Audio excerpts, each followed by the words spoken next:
व्यवसाय करू इच्छिणाऱ्या आदिवासी तरुण आणि महिलांना अर्थसहाय्य मिळावे यासाठी शबरी आदिवासी वित्त व विकास महामंडळ मर्यादित नाशिक मार्फत NSTFDC नवी दिल्ली पुरस्कृत मुदत कर्ज योजना राबविण्यात येते।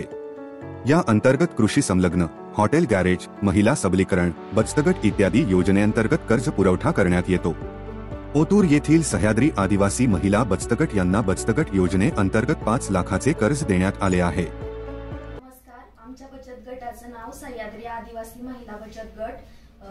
माझं नाव रेश्मा रावजी पथवे। मी या बचत गटाचे अध्यक्ष आहे।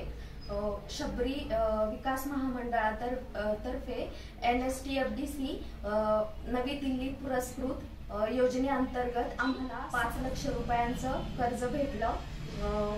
कर्ज भेटण्याच्या आधी आमच्याकडे उत्पादनाचं काही साधन नव्हतं। कर्ज भेटल्याच्या नंतर आम्हाला एक रोजगाराची संधी मिळाली।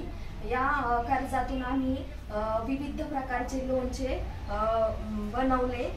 आवळाचे लोणचं, बोराचं लोणचं, तसेच गोड आवळा, आंबट आवळा, त्याचप्रमाणे करवंदाचं लोणचं, अशा वेगवेगळ्या प्रकारची लोणची बनवली। त्यातून आम्हाला योग्य प्रकारचं आर्थिक सहाय्य झालं। आमच्या बचत गटातील 10 महिलांना यातून रोजगार उपलब्ध झाला। त्यामुळे मी शबरी महामंडळ विकासाचे धन्यवाद मानते।